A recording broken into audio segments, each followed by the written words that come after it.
Olá! No vídeo de hoje vamos falar um pouco sobre os principais movimentos que marcaram a história do Brasil: o movimento operário, o movimento feminista, o movimento antirracista e o movimento ambientalista. Esses movimentos foram fundamentais para conquistar direitos, promover justiça social e mudar a forma como a sociedade se organiza. O movimento operário surgiu no Brasil no final do século XIX e teve grande força ao longo do século XX, especialmente nas décadas de 1910, 30, 60 e 70. A partir dos anos 90, perdeu força com o avanço do neoliberalismo e da automação. Esse movimento nasceu como resposta às péssimas condições de trabalho impostas pela Revolução Industrial, jornadas longas, salários baixos, trabalho infantil e ambientes perigosos. Os trabalhadores começaram a se organizar em sindicatos, realizar greves e criar partidos políticos para lutar por seus direitos. Os principais objetivos eram reduzir a jornada de trabalho, garantir salários dignos, ter direito à greve e à sindicalização, criar leis trabalhistas e também melhorar a qualidade de vida dos operários. Uma das greves mais importantes no Brasil foi a Greve Geral de 1917, iniciada em São Paulo, depois da morte do operário José Martins.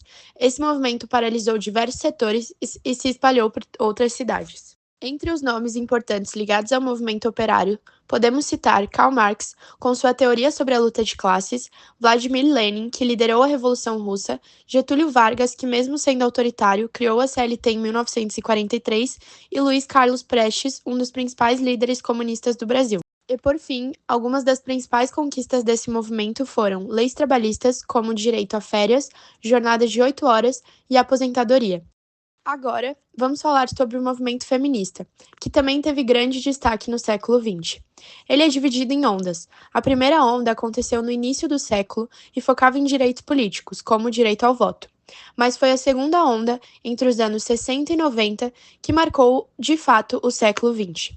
Essa fase foi mais radical, mais diversa e trouxe pautas importantes como direitos sexuais e reprodutivos, igualdade salarial, fim da violência doméstica e questionamento dos papéis impostos às mulheres. O lema dessa fase era: o pessoal é político, ou seja, aquilo que acontece dentro de casa também é uma questão social e precisa ser debatido publicamente. Os principais nomes dessa luta foram Simone de Beauvoir, autora do livro O Segundo Sexo, onde ela denuncia a opressão feminina em uma sociedade dominada por homens, Betty Friedan, que ajudou a aprovar leis de igualdade salarial nos Estados Unidos, e Gloria Steinem, uma das jornalistas e ativistas mais influentes do movimento. Em 1968, um protesto simbólico chamou a atenção: a queima dos sutiãs. Durante o concurso Miss América, cerca de 400 mulheres protestaram contra os padrões impostos às mulheres. Como principais conquistas desse movimento, temos o direito ao voto, o direito ao divórcio, leis contra a violência doméstica e também o aumento da participação feminina na política e no mercado de trabalho. Outro movimento importante no século XX foi o movimento antirracista, o qual sua principal atuação foi durante as décadas de 50 a 80, principalmente nos Estados Unidos, e depois se espalhou por países como Brasil, África do Sul, França e Reino Unido. Ele nasceu em resposta ao racismo estrutural que continuou após a abolição da escravidão, à segregação racial dos Estados Unidos, ao apartheid na África do Sul e às desigualdades deixadas pelo colonialismo. O objetivo era combater o racismo em todas as formas e garantir igualdade racial e direitos civis. As principais estratégias eram protestos, marchas, boicotes, ações comunitárias e o uso da cultura como forma de resistência. O movimento também teve influência de ideologias como pan-africanismo, socialismo e nacionalismo negro. Os principais líderes foram, nos Estados Unidos, Martin Luther King Jr., que defendeu os direitos civis com ações pacíficas, como, por exemplo, na Marcha sobre Washington, em 1963, onde ele proferiu o famoso discurso Eu Tenho um Sonho, o qual foi crucial para pressionar o governo federal. Na África do Sul, Nelson Mandela, que liderou o Congresso Nacional Africano, foi preso por décadas e se tornou símbolo do fim do apartheid. E no Brasil, Abdias do Nascimento, fundador do Teatro Experimental do Negro e ativista político.